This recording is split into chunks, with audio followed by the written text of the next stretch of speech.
March is Sleep Awareness Month, the perfect time to think about the quality of your sleep and how the mattress you choose can make all the difference. Avocado Green Mattress is committed to providing mattresses that not only help you sleep better, but also are healthier for you and the planet. Avocado mattresses promote better sleep through breathable, naturally temperature-regulating materials, which can improve overall well-being. No harmful chemicals, just healthy materials for a cleaner, safer sleep. And best yet, Avocado's committed to sustainability. Their mattresses are made from organic, eco-friendly materials that are good for both you and the planet. Plus, their mattresses are built to last, keeping more mattresses out of the landfill. Isn't it time to upgrade your mattress for you and the planet? Head to avocadomattress.com today and save up to 10% on certified organic mattresses. Dream of better. Could your daily routine be full of hormone disruptors? There are more than 1,000 hormone disruptors living rent-free in our environment right now. In our food, our water, the air we breathe, the clothes we wear, our skincare, they all mess with our hormones. The good news is we don't have to suffer through it anymore because now we have Hormone Harmony, a formula made only with herbal ingredients that are shown to reduce hormonal symptoms of women of all ages. Since I've been using Hormone Harmony, I have felt more balanced, and other women feel the same way. The biggest benefit, they say, is feeling like myself again. That's what women mention over and over in their reviews, and there are over 30,000 reviews for Hormone Harmony. For a limited time, you can get 15% off your entire first order at happymammoth.com. Just use the code DATEABLE at checkout. That's happymammoth.com and use the code DATEABLE for 15% off today. Hi, I'm Yue Xu. And I'm Julie Krafchick. We're active daters turned dating insiders. Here to dive into everything modern dating and relationships. Welcome to Dateable.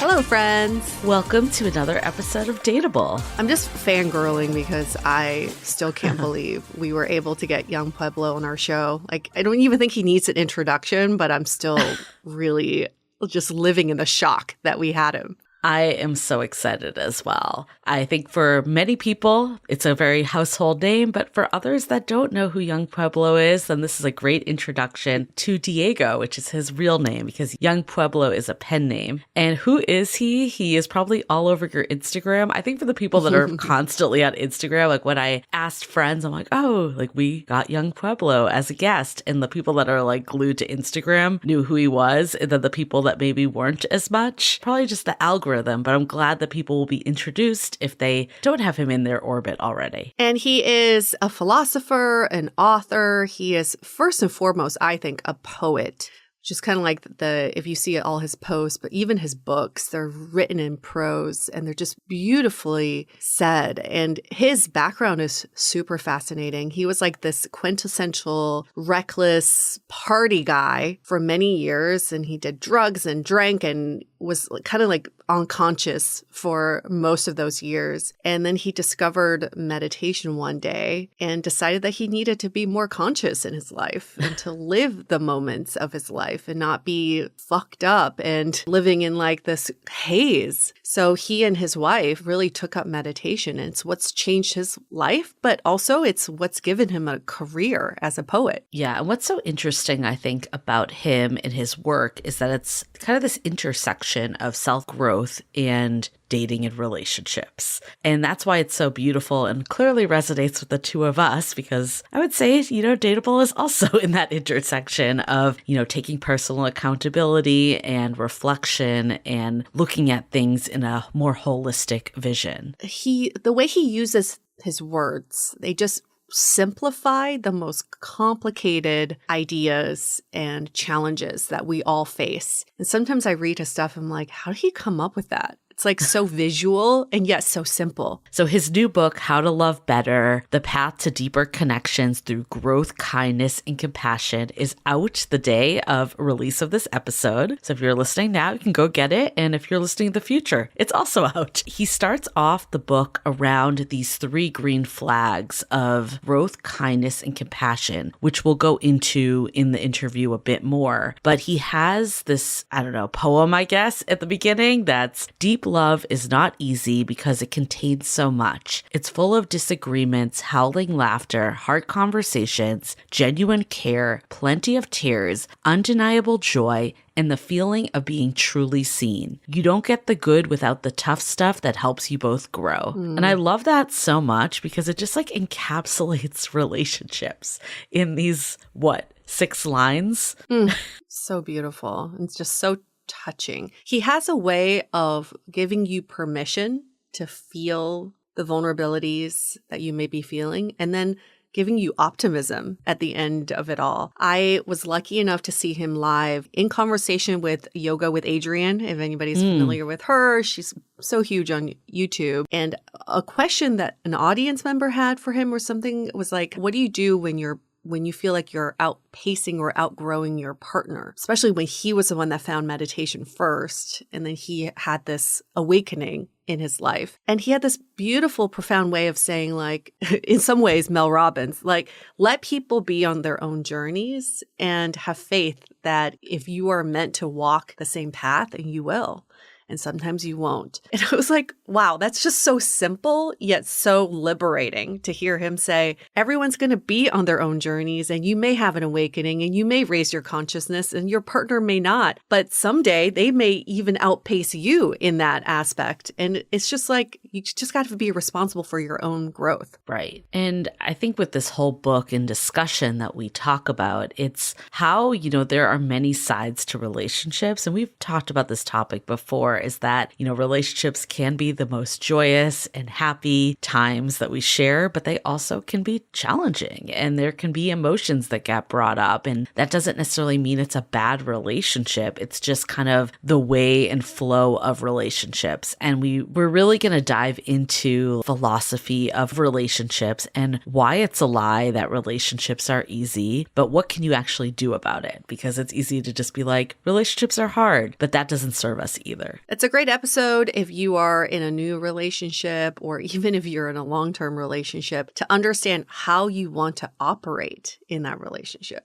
And I really love that we go into what the greatest enemy of love is in this episode. So we'll leave you with that because it's a really good discussion. And yeah, excited to dive into it with young Pueblo on this episode. I have personally been enjoying a little reprieve from all of our book events that we've been doing.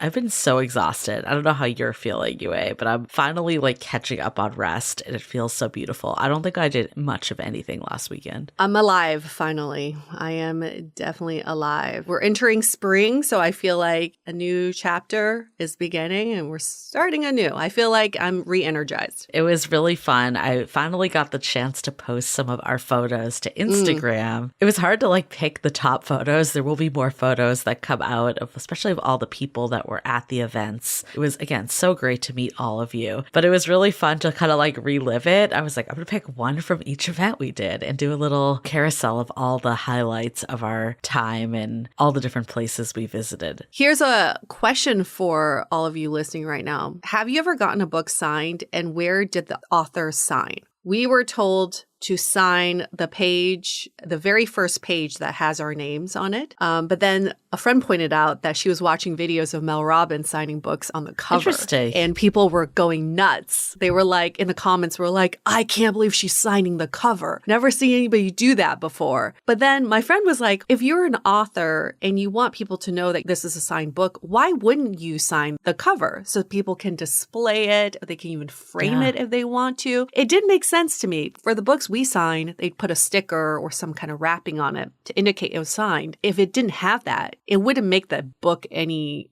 special. No, it's a good point. Maybe we should start at the cover. Let's see what they say. Maybe she's starting a trend here.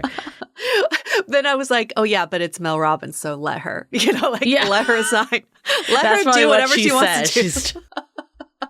I love it. We have in our Facebook group, when people join, they tell us their favorite episode. And someone was like, Mel Robbins, the one you did with Mel Robbins. And I'm like, no, I wish in my dreams. But anyways, we're grateful you're here. I'm not saying this if you're listening that it was a mistake, but maybe it was a different podcast you heard her on. But that means it's just a call out to Mel Robbins to come on our podcast. Yeah, there you go. But maybe this person got her mixed up with Lori Santos, who was such a popular episode. Yes. everybody. If you haven't listened to that one yet, she is the host of the Happiness Lab, researches happiness, basically. People are really into that episode and discussing it in our Facebook group. Yeah, so go back. It's just from the episode a week ago, so it's never too late to listen if you haven't yet.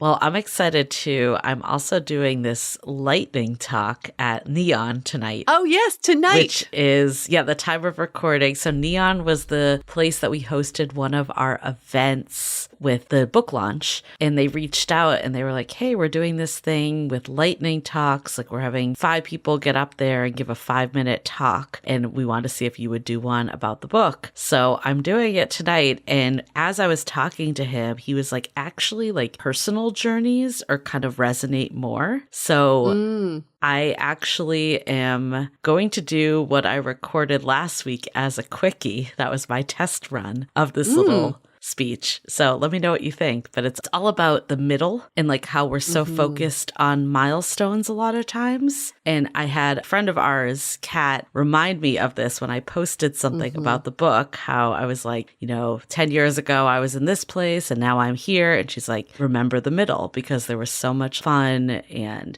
growth and learnings that happened in that time. And it's really just sat with me because I'm like, I feel like I am the type of person that thinks about milestones a lot. But it's life every day. That's like the fun and exciting piece. And I think we lose track of that a lot, especially when we're trying to get into a next stage, like getting into a relationship. It's like, what are we doing right now? All this is not like a layover. It's amazing, incredible time that you have that you're doing so much with. That's great. When you say lightning talk, how many minutes do you get? 5 minutes or less. Oh, are they timing you? Is there like a clock? I don't know. Are they going to film it? I hope they do. They are going to film it. Yes, they are going to film it. I know. I'm like kind of nervous because I feel like I've done obviously speaking with you a lot. And I don't know, even on the podcast, like if it's a solo episode, it's not in front of like a big group. It's kind of like a little intimidating to do a talk on your own without anyone to bounce off of. It's also timed. I feel more anxiety around the time pressure. Yeah, I think the 5 minutes will go fast. If anything, it might be over. So I'm like, I need to make sure that it's like quick. So is it like a panel of people and then you'll each take your turn? I think so, yeah. That's what they're going to do. Oh, fun. It'll be exciting. You'll do great. And maybe this can turn into a TEDx talk, a 5-minute quick, all about the middle. It's definitely relatable. Not even the achievers out there, but a lot of us are very achievement and milestone driven. It's just culturally, it's so prominent. Yeah. No, this will be a good reminder for people. Yeah, it's more relatable to talk about the journey. The journey, that's what we come back to.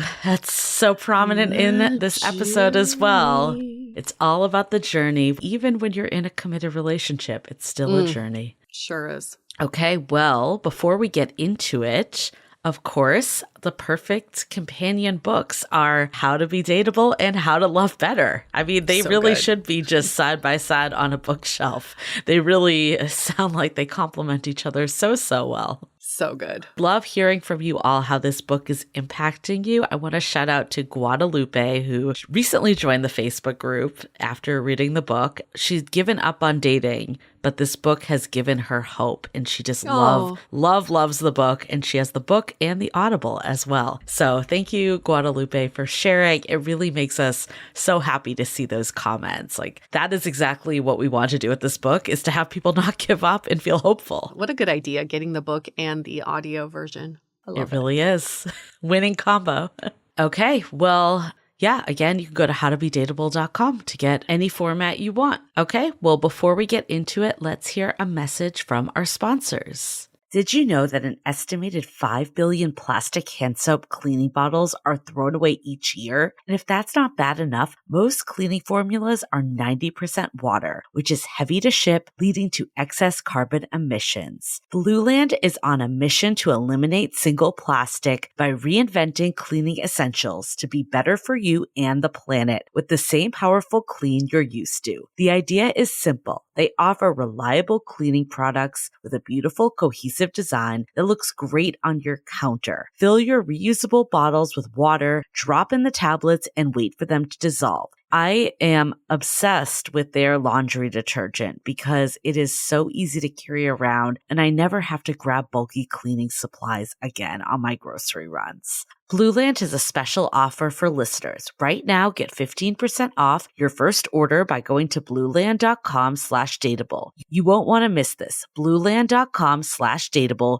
for 15% off. That's blueland.com/dateable to get 15% off. Who doesn't love the good things in life? And even though I enjoy a little luxury, it doesn't mean I can always afford it until I discovered Quince. Quince is my go-to for all luxury items. I'm constantly wearing their Mongolian cashmere sweaters. I now have it in green and in tan, and I am obsessed. And if Mongolian sweaters aren't your thing, they have a huge range of high quality items at prices within reach. Washable silk tops and dresses, organic cotton sweaters, and even 14 karat gold jewelry. And the best part, all Quince items are priced 50 to 80% less than similar brands because they partner directly with top factories and cut the cost of the middleman and pass the savings on to us. So give yourself the luxury you deserve with Quince. Go to quince.com/dateable for free shipping on your order and 365-day returns. That's QUINCE.com/dateable to get free shipping and 365-day returns. Quince.com/dateable.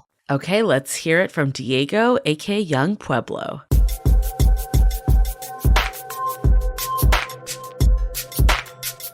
Dreams really do come true, Diego. You've stepped out of my dreams to be on Dateable. Thank you for being a guest. But honestly, if you look through my Instagram history, you are my most shared account. Oh my gosh. I feel like that's probably true for a lot of people. Me too. You yes. are such a prolific writer, and you just have this way with words that just talks to my innermost self. I don't know how you do it, but it's magical to witness your work, and we are so grateful to have you on our show. Oh my gosh, I'm so happy to be here. Yeah, thank you. And thank you for sharing. It's so interesting because like it really takes a village to like make something, anything just like pop up to the surface so that more people can see it. So the sharing goes a long way. So I'm super, super grateful. That's the whole point, is to bring value. And we love that we have a whole book to discuss now. So not even just the bite-sized Instagram quotes. We got it everywhere. Yeah. So we're excited to get into your new book, How to Love Better, The Path to Deeper Connection Through Growth, Kindness, and Compassion. And you start out the book saying these are the biggest green flags. So I think, first of all, it's refreshing that we start with green flags and not red flags, the negativity of dating culture. But I guess in your opinion, why are these the three things to look out for? I think they're really foundational in that like we don't realize often with proximity, like whomever we're in close contact with, that person, whether we're in a relationship with them or not, they could be a roommate, they could be family members, they're going to see the best of us and the worst of us. And there are times that the person that we're in proximity with, we kind of end up, because we feel so comfortable with them, they see the worst of us very often. So it's a really important reminder to like come forward with kindness, like sweetness, like that you're still trying to like, bring that gentleness to the day and when you're interacting with each other. Then there's the element of growth where like a relationship, if an individual has the humility to know that they have a lot to learn and that they're going to continue needing to develop their emotional skill set to be able to commune with you, to be in relationship with you, that's huge. That's like probably the biggest green flag is like, you can be in very different stages of your growth or have very different tool sets, but the fact that they're even open to growth, then that means that they have the potential to move forward with you. And then the last element of compassion, that one feels so important. It's a very specific type of compassion where you want to be with a partner who can step outside of their own perspective to be able to see your perspective. So that's like one of the biggest gifts that you can give to anyone to help them feel seen. You really need to be able to not just listen selflessly, but pull yourself out of that perspective, put yourself in their shoes so that you can really see where they're coming from. Do you think a relationship can still work without having this trifecta? Yeah, I mean, my relationship is a sign of that. I think my wife and I, when we got together, like our relationship was a hurricane. Like it really felt like a hurricane where we were just so in love, but we did not know how to care for each other. We did not know how to treat each other well. We didn't know self-awareness, like no emotional maturity. It was just like hard because we did love each other, but we didn't know how to care for each other. So we had to like learn that over time. So I think, yeah, relationships, like a lot of them start really bumpy. Where do you think like the gaps started to reveal themselves in your relationship? Like maybe what are some examples that you were like, okay, we need to do things differently? Yeah, well, the clearest one was the constant blame game. Like I felt like we were just in this like mode of, as soon as I would feel any tension arise, my mind was trying to figure out how it was her fault. And she Oh, was trying okay. to do the same thing, where it was like if she felt tension, she would try to, go into her mind and figure out how can I reason out why this is his fault. And that was blatantly just a lack of self-awareness on both of our parts. And we would realize that we were fighting pretty endlessly. And it wasn't until we started meditating where that switch slowly started happening, where it was like, oh, actually, I just don't feel good. And my mind is making me jump through hoops to be able to blame this on you in some way. And it was quite interesting because, like, of course, we still make mistakes. Like, there are times when I say something and I should apologize, or she says something and she should apologize. But a lot of the time, we were just trying to project our tension onto each other, and having that self-awareness really decreased a lot of the arguments by a lot. I went to see your conversation with Adrian Mishler in LA. Oh, cool. And Nice. I remember you've talked about this in previous interviews as well, that Vipassana meditation really saved you. Can you kind of explain what type of meditation that is? And then how were you and your wife both able to start practicing? So Vipassana for us, I mean, we both felt like intuitively called to it. Like a friend of ours did the course first, and he's a really close friend of mine. And seeing the sort of drastic change where, this was somebody that I used to like party with all the time and just like be really wild with. And then after he goes to a course, he like writes to me and a few other friends, and it's just like talking about love, compassion, and goodwill, and how important these things are, and like that's what life is really about. I was simultaneously shocked and also knew like I wanted to check this out and try it. Vipassana literally means seeing reality as it is, and it's a style of meditation that originates from the Buddhist teaching. And you go to these silent 10-day retreats. That's how it starts off, and you spend the first 3 days observing the breath, and then you spend the last 7 days feeling the body. And through that, you start learning about this like great truth. It spans the whole arc of the universe, this truth of impermanence, that everything is always changing. And I think that was like a big, big, big sort of, it felt like the relationship my wife and I had before Vipassana and the one after, it was like two different chapters of the book, because our problem in the initial, first half was attachment, was like, I really, really am craving for you to exist in a very particular way. I'm craving for our relationship to exist in a very particular way. And over time, meditating, it really felt like we were better learning that truth of impermanence. And now, as I've been learning, like impermanence and embracing change is actually the direct opposite of attachment. So it created a lot of flexibility for us. I mean, that to me was one of like the light bulb moments in your book around attachment. So I want to dive into that even deeper as we keep going. How do you think the meditation like helped with your own self-awareness, which in turn helped the relationship? I mean, the meditating really helped me start feeling when there was tension in my mind. And I was like oblivious to that. And the tension was always related to some attachment. It was like, I'm hanging on to this, like I'm very upset about this. And even though it happened yesterday or the day before, or could be craving for something in this particular day to happen in a certain way, I could literally feel that tension. And then I would be able to reflect afterwards and realize like, okay, do I really need to be holding on to something so tightly that is so ephemeral? Like, do I really need all the pieces of the puzzle to land in a specific way every day? And I got to see how clearly, I was the opposite of adaptable in the past. Like I was just so rigid in my sense of identity, in my sense of like how I was showing up in the relationship. So being aware of my own attachments helped me start that slow process of letting go, that slow process of, instead of wanting things to happen in a certain way, being open to communication, being open to having longer conversations, like having a better idea of how valuable it is to support my partner's happiness and support her freedom and vice versa.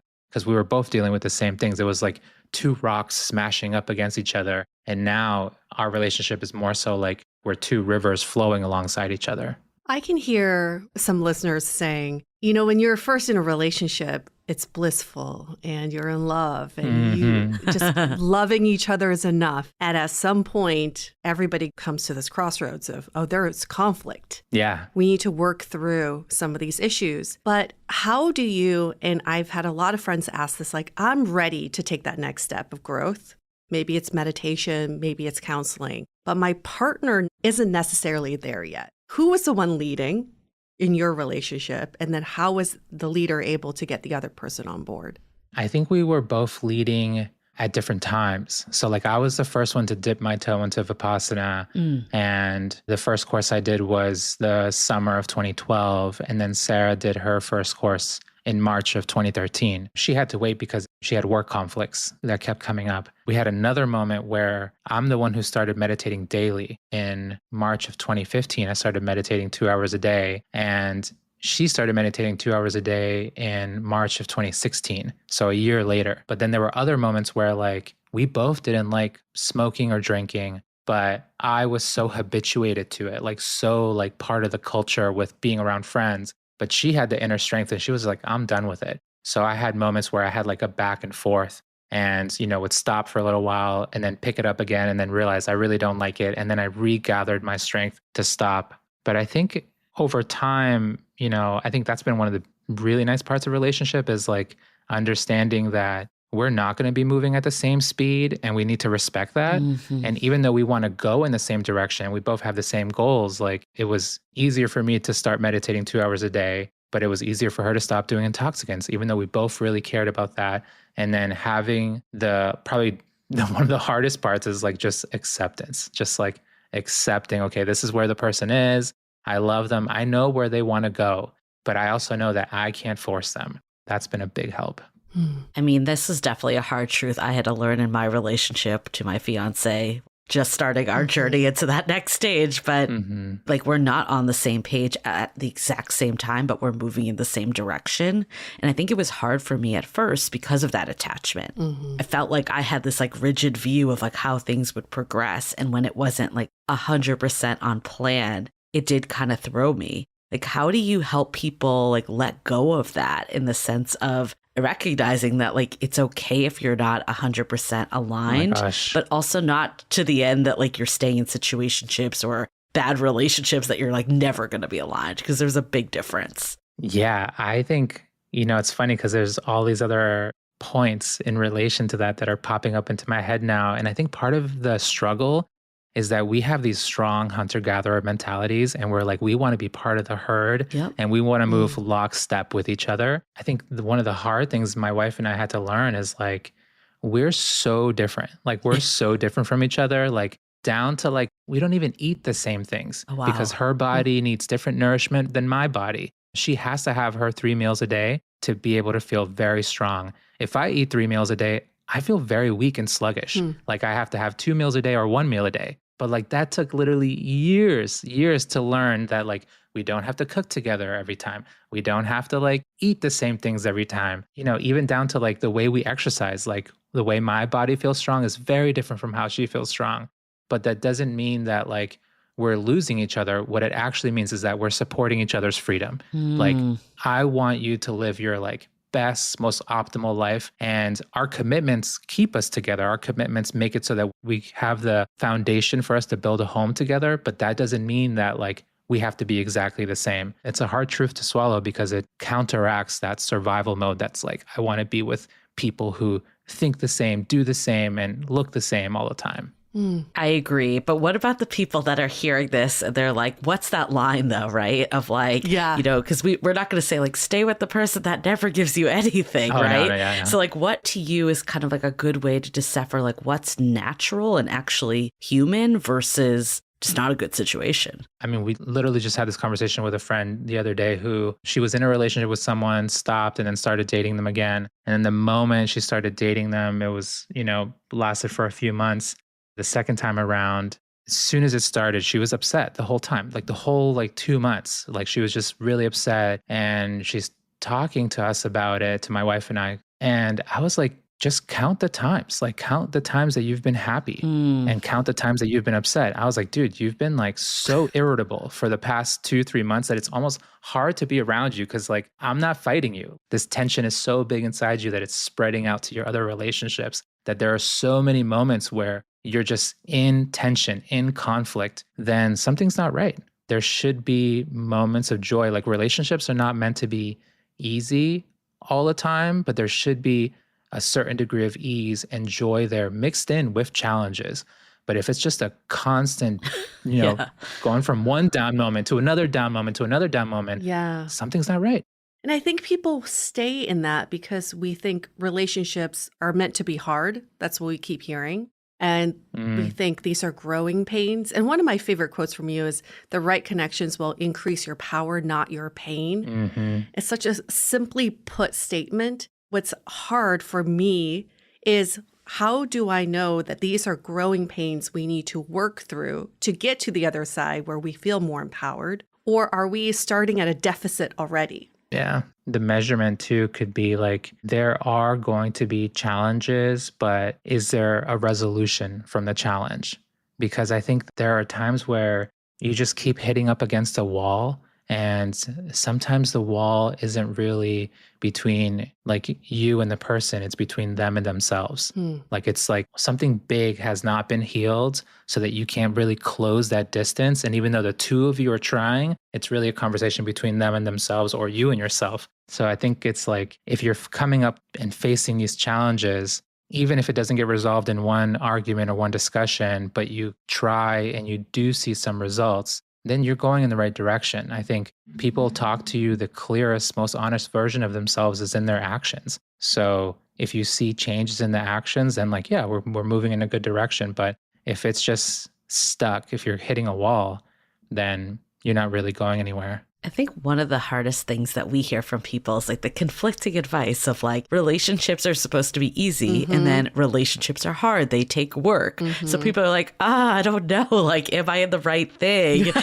What is your take on those statements overall? And then like, what about connection? Like, is that enough on its own? Yeah. Honestly, especially when it comes to these like interpersonal, profound moments that primarily have an impact on you, like these big decisions that you make, like, should I stay with my partner? Should I not stay with them? Should I date this person? Should I not? You need to listen to yourself. Mm. The point of my book, the point of your book, like, people who write are trustworthy when they're not just like, these are the answers. It's like, no, this is something for you to reflect on. And hopefully you can come to an answer for yourself, as opposed to like, these are the 5 steps of letting go, and this is the only way that Right. you can let go, or this is the only way to be happy in your relationship. No, like, that's nonsense. Like, the answer that you're looking for, you'll find it when you close your eyes, you check in with your nervous system, you check in with your intuition, you check in with your values, and then you know, like, what am I going to do? It's clear, but part of that is like doubling down really deeply on being honest with yourself, because there's so much stuff out there. Like, the wellness world is so big now, self-help world is so big that it just, you're going to get conflicting things. And sometimes, yes, like, your relationship will go through periods where it's so easy, so joyful, so fun. Other times it's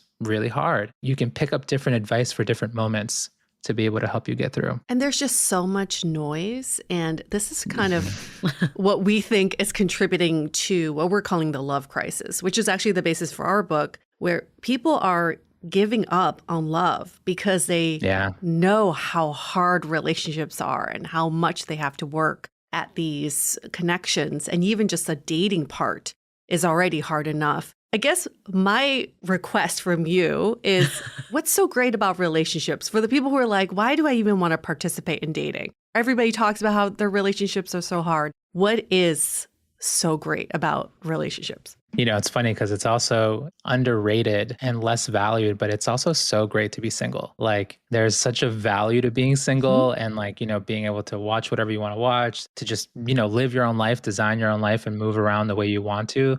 That's also like a great luxury. And I think relationships, it's like, there is a huge value to them. And you definitely don't want to go into it because everyone else is doing it, or that's what society expects from you. It's something that like should come from you, and you're like checking in with yourself and you're like, yeah, I do want to have a partner. I'm open to moving through the ups and downs of life with another person. and being not just in relation with someone, but like having a teammate, like someone that you're like building something with. But I think we live in like a beautiful time. Like I've seen this happen over and over where like so many people are like happily single, or so many people are like happily don't have kids, or like so many people are like happily together, but they never get married because they really don't like the idea of marriage. To me, it's like, listen, you can do whatever you want as long as you don't hurt people. That's Yeah. my jam. You It's do like you. you Yeah. go, you do you, because like the world is wide and there's a lot of ways to feel fulfillment. And if relationship is something that calls to you, or if you just end up stumbling across a person who's just like bringing out this like ethereal connection in you where it's like you're like two magnets, then follow through and see what happens. But I don't think everybody needs to be in relationships. I think that's very assuring for people, but we also have people that know they want a relationship, right? Like they say like, I know I want this, but dating is so hard. And I don't even know how to navigate a relationship if I was to be in one. Like your whole book is about like loving well and how to love better. How do you even take those first steps to, I guess, first of all, like look at love as a skill that you learn versus just being like something I fall into? Yeah, especially in the beginnings, I think you need a mixture of like clarity and just the embracing of learning, because like the three of us just met, you know, if we're all going to be friends, like I don't know how to care for either of the two of you yet. Like that's going to take time to learn how to like really care for an individual. That means like understanding their preferences, understanding like, you know, especially if you're in deep connection with them, understanding their like major trigger points, or like how to help them feel safe. And these things are things that don't just happen overnight, but the real beginning point is clarity. Is like, if you really dig someone, let them know. You know, if you really care about them, like answer their text messages. Like don't play this like mystery game, because that's not going to get you anywhere. But that happened with my wife and I. We loved each other, but it took a long time to learn how to really care for each other. That's kind of this idea we grapple with all the time. It's easy to fall in love. It's not easy to actively love someone. And I think a lot of times we think the two are the same. Like, oh, we're in love. Everything will be fine. But to fall in love is that joyous, like, you know, Disneyland ride. Yeah. And then to actively love someone is the work that needs to be done. And the way we love is based on our old patterns. And you love talking about our patterns of behavior and our history. And I've shared this quote with so many of my friends from yours: taking a moment to figure out how you really feel instead of letting old patterns decide for you is one of the most authentic things you can do. Can you expand more around that? How our old behaviors can show up and what we can do about them? Yeah, for sure. That's my jam. I love thinking about that. I think that was like one of the biggest points of personal development in my own journey, where I could see clearly how like my perception is just not fully trustworthy. People who think that their perception is reality, it's just not true. Like your perception is your past. Your perception is like layered very thickly with the big moments that help shape your subconscious. So if you felt a lot of anger, like as a child growing up, then you have this lens of red, this lens of anger, that when you encounter something that is similar to what you experienced in the past, that impulsive anger just keeps roaring up. And it could be with any other emotion, like some people gear towards anxiety, sadness, whatever it could be. And the only way to counteract it is to just intentionally slow down, take a breath, and check in with yourself. Okay, if my immediate impulse is to be reactive, is that going to help? Does this make sense in this situation? And if it doesn't, how do you authentically want to show up? How do you want to show up in a way that's aligned with the you that you're currently cultivating? And I think giving yourself that choice, like literally reclaiming your power, taking it back from the past and activating like who you actually want to be in the present moment, like that's how you really live life well. And so you have to be really careful with that first reaction. I mean, I know like when I was going through some like pace discrepancy challenges with my partner, a lot of my past is what was coming through of like, you know, people have kind of left before, like past romantic partners. Yeah. And if someone's not 100% on the same page, will that happen again? Even though the signs of the relationship were so different, but I could see the past like creeping in and just the way I was thinking about things. I guess for people that are dealing with this, that they feel like, okay, I can recognize that the past and the way I'm processing is my own shit that I basically need to figure out. Like, how do you take those steps to start uncovering that? I think we live in a really special time. Like, we live in this time where like the world is super chaotic, super hard, big ups and downs, but we also live in a time where there's just a wide variety of tools available to people so that they can really engage with their inner world. Like, I really love meditating, but meditating is not necessarily for everyone. Like, there's Yeah. so many different types of therapy, so many different forms of psychiatry. There's so many healing modalities, even things like journaling, like being in nature, like just being reflective can really help you learn about yourself, because a lot of these things that do help you build inner peace and build mental clarity, they're like based around you just being okay with the truth of your emotions. And having an acceptance towards that and being able to feel it without fighting or fleeing it, that really helps you grow. So I think for individuals, like whether they're in a relationship or not, like this is the time to heal. This is the time to grow. This is the time to like elevate your emotional skill set and get to know your own history so that you're not dominated by the past. And like that energy that you put into growing as an individual and sort of letting go of that past that you carry is going to show up in new harmony in your relationship.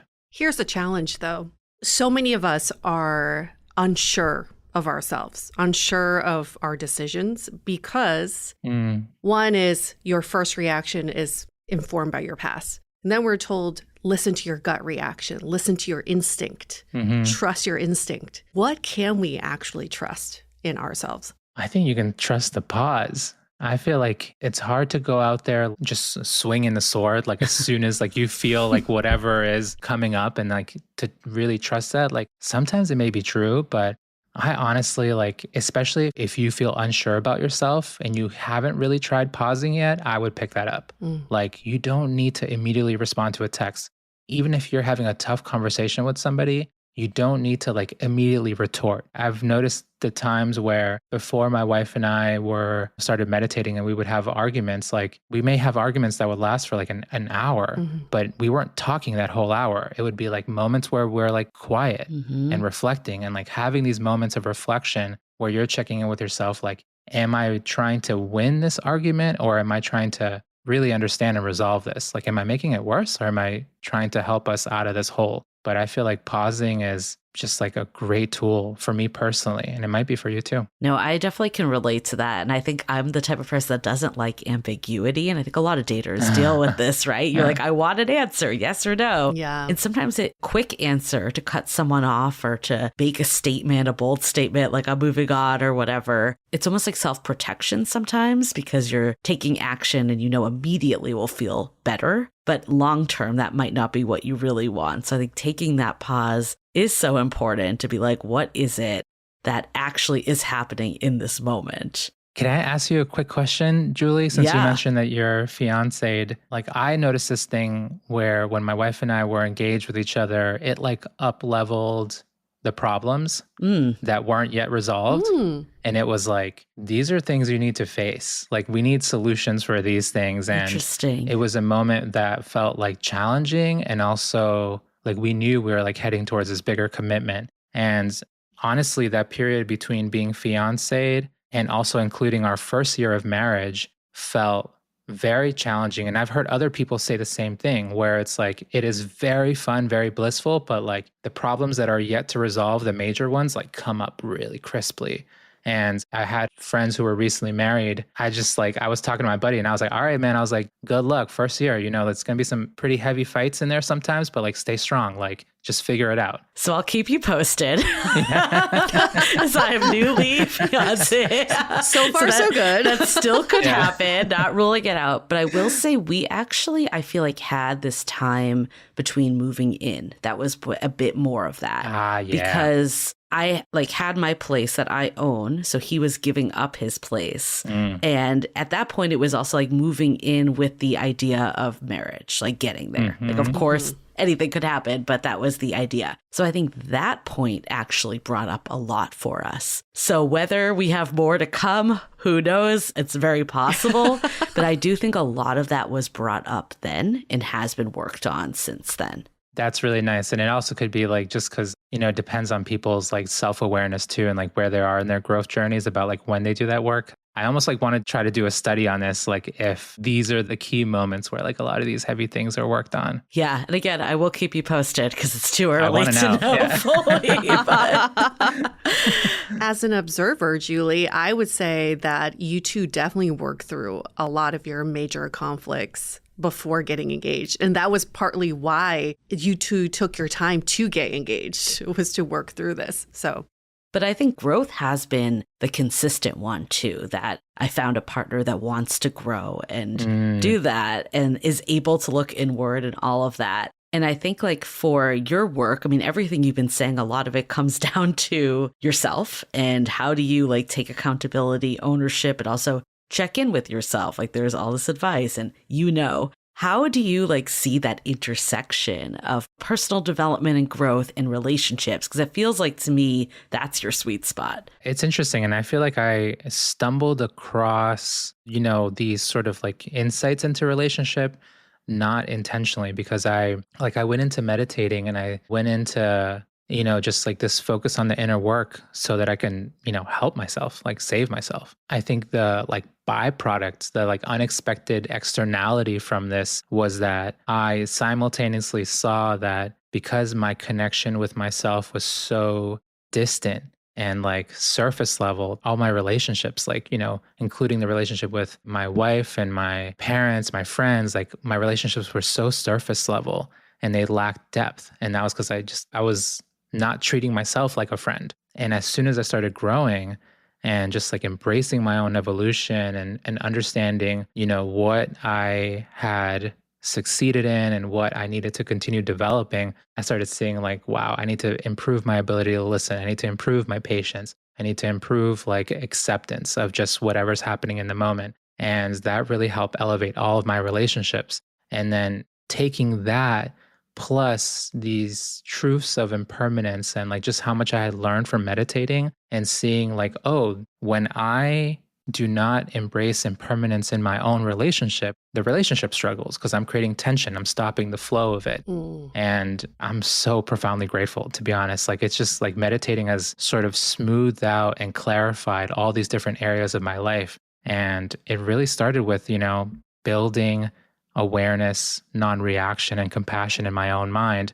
And that helps me bring those qualities to wherever I go. I want to dive into this even more, but before we do, let's take a quick break to hear from our partners. Armoire makes getting dressed easy. With a clothing rental membership from Armoire, build the perfect wardrobe with brands that are high quality, unique, and recommended just for you. All you have to do is take a 5-minute style quiz and select items from your dynamic personalized closet. The styles show up at your door in as little as 2 days. Then when you're ready for new clothes, just swap them out for more new to you styles. Now, I went on a girls trip to Santa Fe recently and I rented all of my outfits from Armoire. It was so much fun putting together a mix of casual and formal looks, and my favorite was this pair of white, wide-legged jeans from Paige that went well with everything. Now, I wouldn't normally own anything white because I can be kind of clumsy, but with Armoire, I just ship it back and they'll take care of keeping the pants in pristine condition. Right now, our listeners can give Armoire a try and get up to 50% off their first month. That's up to $125 off. Just visit armoire.style/dateable. That is armoire.style, spelled ARMOIRE.style/DATEABLE to get up to 50% off your first month and never worry about what to wear again. Try Armoire today. I think in some ways we see you as a role model for self-growth and personal development, but you yourself have taken us on your journey of growth. So at this point in your, I guess, career, I don't even know, this is like your life purpose. How are you still pushing yourself to grow? What are the tools that you're using? I mean, I'm trying to grow a lot. I feel like, I don't know, I'm in a weird position where a lot of people do listen to me reflect openly because that's really what I do. Like, I definitely don't think of myself as a teacher or anything like that. And I'm not trying to have people put me on a pedestal, but I also can't control how people perceive me, but I can control the way I define myself. And I'm a student. But I think the key areas, like my main tool is the Vipassana. Like I meditate the 2 hours a day and, you get an opportunity to study the universe basically when you close your eyes and you meditate for an hour, being able to really study that truth, that law of change, it helps. It helps me let go with everything. So I think when I think of myself and how I want to move forward, I think the quality of acceptance, that has been like a big theme in the past 2 years, especially when it comes to meditating, where it's like, I'm not trying to make my meditation any particular way, or I'm not trying to like demand certain lessons from it, or I'm not trying to like demand certain sensations from it. I'm just trying to accept whatever is there. That building of acceptance has really helped me understand what I can and what I cannot control. And what I can control is actually very small, because when you go out into the street and you're just like out and shopping or doing whatever it is you're doing, you don't know what you're going to encounter. And if there's someone who's like very angry or upset or something, like I don't want to join them in their emotion just because their emotion is strong. I want to either stay in my emotion, whatever it is, my balance, my peace, and hopefully bring people into my peace as opposed to me adopting whatever it is that they're feeling. I mean, I think that all relates to dating in so many ways too, because, in dating, I think one of the hardest parts is relinquishing the control, or only controlling what you can control, which is you at the end of the day. And it is easy to get caught up in like the bad behaviors and all of that can really take a toll on your mental health. In your opinion, like what can you control when dating? I mean, one that comes to mind from our convo here is the person you choose, in the sense that they're looking for growth. Is there anything else that you can think of that it's like that one thing that will help you stay grounded while dating? Yeah, I think in terms of like staying grounded, I think one of the best things you can do for each other is understand that like you do want to like lay out how you like your happiness to be supported in a way where it's not like expectations, it's not super demanding. It's just like, these are my preferences. This is what I like and what I don't like. And when you do that, you're setting yourself up for success and you're setting up your partner for success. The other aspect of that is understanding that, like, let's say if you're dating someone, when you're dating them in the first month versus dating them in like the 6th month, or you're starting a relationship with them, it's not necessarily going to be the same set of preferences. They're going to evolve over time because every human being is a river. They're in constant flow. They're constantly changing. So understanding that like you need to have these moments of checking in with each other so that like, are we still on the same page about the way you like your happiness to be supported? Or is there something else I can add to it? I think that's always like a good way to stay grounded. And honestly, just like communication, like it feels so mundane to say that, but you don't want to fall into the pattern of jumping to conclusions from very little amounts of information. Yeah. So instead, just ask a question. And if they say something that you don't really understand, just say, tell me more. Those are my favorite words these days, especially when I'm encountering someone who I don't necessarily agree with. Why am I even going to react? Like, if anything, I'm curious, like, how did you come to this conclusion? Like, just tell me more. I love that. So I can see what's there. Like, I think like sometimes we can like get confrontational too, and tell me more is like, it's the pause, basically. It's a verbal pause. It's like, oh, interesting. Yeah. Tell me more. What does that really mean? What is something that daters are doing today? I'm sure you hear stories all the time that shocks you. I think what shocks me is honestly when you're just like dating a lot of people at once, like a lot, like, it's like 8 people that you're dating and seeing. And then to me, it's like, are any of them the right person? Like there's like that's a lot of people. Yeah. It makes sense when you're like talking to like 1 or 2 or 3 people, but when it becomes that many, like you're hitting the point of sort of what your psychology can handle. And I remember, I wish I knew the name of the study. I learned about it last year where like, if you show an individual 9 people, like they're going to remember them, but they're not necessarily going to remember the 10th. Right. So it's like you're hitting the psychological limit point of who can you actually interact with well in a meaningful way. And I think the shock to me is like, we live in this society where everything is designed to be easy and fast and like Apple Pay and, just everything is just so quick that we're spoiled for choice. And I mean, I've seen a lot of people basically throw away good potential partners because everything wasn't perfect or like, they have a fantastic relationship, but then they want it 2% better. Yeah. And it's like, what? Like, you're wild. Like that to me is so crazy because your ultimate satisfaction is not going to come from your partner. It's going to come from your own mindset. Like they can add to your happiness, but they're not going to make you happy. So I said that we would get back to this because I think it's so core about attachment. And you say that you think the greatest enemy of love is attachment. Oh, for sure. What does this mean? And like, can you explain this more? Because I think it's such a big statement. Yeah. So I think one of the really important themes in this book is that love is understanding. And love is understanding is also a different way to think of love as freedom, because that means that two individuals are deeply seeing each other and seeing where they're coming from. So like basically having the example of an argument is the perfect example where it's like attachment is me like demanding a very particular outcome or demanding there to be a winner in the argument. Whereas if you take the paradigm of love as understanding, then no one's trying to win, because if you're both actively trying to win, you're both going to lose. You're just like throwing tension on the tension and making it worse. And then if someone does win, the other person doesn't feel good and like they have to hide their feelings. So when you are really trying to aim for understanding, you want to do your best to practice selfless listening, like to literally take turns so that you can hear how the series of events moved for the other person. And then you get to share your story as well. Like, how did I feel when X, Y, and Z was happening?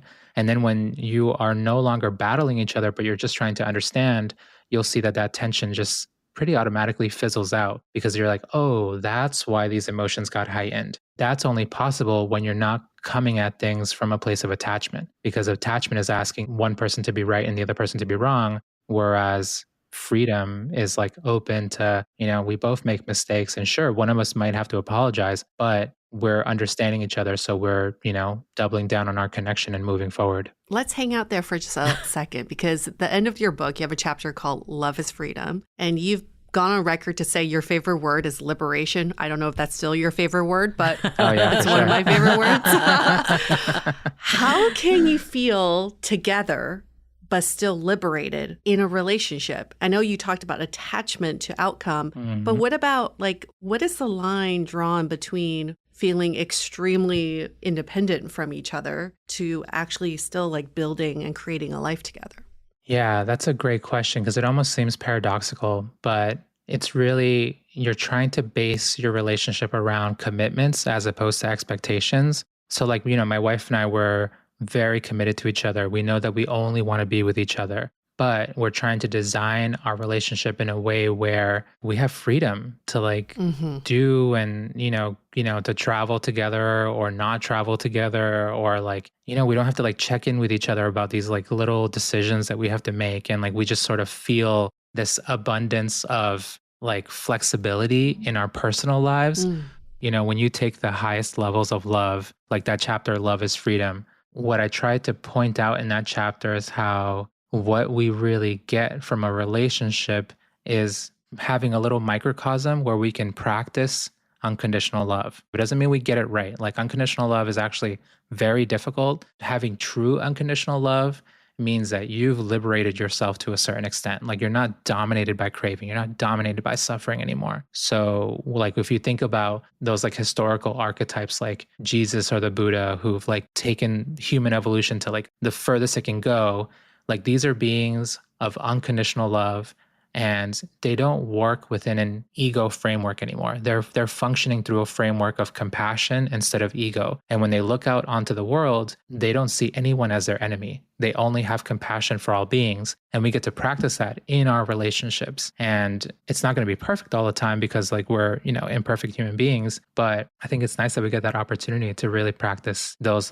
beginning traits of liberation, beginning traits of freedom. I mean, this has been such a fantastic conversation. I think my biggest takeaways from the whole convo is, it all comes back to you at the end of the day. There is a reason why personal growth and just growth in general is so imperative in dating and relationships. And I think we're always looking for that quick fix, the easy way to find someone. I know. But yeah, what you were just saying, we've seen this time and time again of once you feel at ease and once you're in your best state, that's when you end up attracting that right partner for you. And I think what you said about love is understanding, I want to even take that to dating is understanding. Because I think in dating especially, we have this very like me versus you mentality that is even maybe more combative than when you're in a relationship because you're like protecting yourself and you don't know where you stand and all this stuff. But if we can come from this place of understanding, I think that is so huge. And again, like you can only control what you can control, but seeing if a partner either understands like what love actually entails, because I think there are a lot of people, again, that are looking for just the joy in relationship and partnership and don't really know that there is a lot. And maybe like they won't know until they're in it if they haven't had a ton of relationship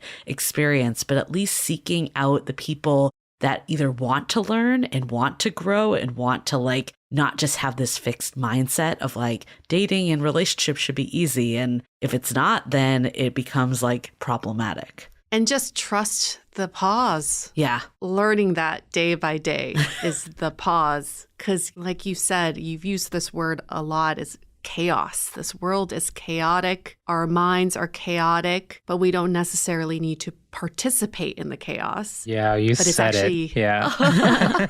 But frankly, it's easier to participate in the chaos because then you don't have to pause and reflect. You can just be with it all. Just go with the flow, I guess. And I think the pause is actually takes more energy, takes more intention, takes more courage to do. And I hope that all of us can take that step of embracing the pause before we take action or say our next words. So, Diego, if people want to learn more about you, where can they go other than your social media, which we will link in our show notes? The place where I'm having the most fun these days is on Substack. So you can follow me there, subscribe, Young Pueblo, YUNGPUEBLO.substack.com. And you can also get my books in bookstores or on Amazon. And we will link it all in the show notes, and people should definitely pick it up because it's such a great read. And just, again, your words just resonate and you're like, okay, this makes sense. And I can, feel my self-worth reading it too. Oh, thank you so much. This has been like such a good conversation. Thank you. I feel like I'm like thinking a lot now about like things I'm going to write next because there's just like so many connections were happening. This whole like, book is being birthed. going from down moment to down moment to down moment. I actually haven't put that together like in a piece because people are also looking for, when do you end a relationship? Like when is it, That's one of the big signs. But thank you too so much. So good. And thank you to our listeners for coming along for this journey. You have so many fans out there who love hearing your thoughts and reflections, but I also really admire the fact that you are a forever student. Yes. And I think we really enjoy learning along with you. But you are also a teacher, whether you want to admit it or not. But you got to teach because we're listening. We're learning. All right. With that, we're going to wrap up this episode. Stay dateable.